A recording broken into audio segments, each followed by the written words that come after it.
अस्माकं सहकुटुम्बानां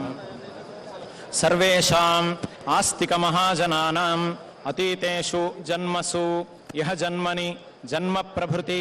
एतत्क्षणपर्यन्तं बाल्य कौमार यौवन वार्धकेषु जाग्रत स्वप्न सुषुप्ति अवस्थासु कामक्रोध लोभमोह मद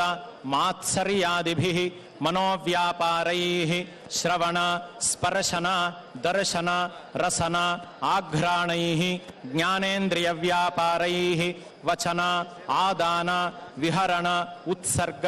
आनन्दैः कर्मेन्द्रियव्यापारैश्च संभावितानां ज्ञानतः अज्ञानतश्च असकृत अनुष्ठितानां ब्रह्महनन सुरापान स्वर्णस्तेय गुरुतल्पगमन तत्संसर्गाख्य महापातकानां अनृतवदन उत्कर्ष भाषण पैशून्य गुरुवभिशंसन वर्तमान वर्तिष्यमान सर्वरोग पीड़ा परिहार द्वारा दृढ़तर देहारोग्य सिद्ध्यर्थम वेदोक्त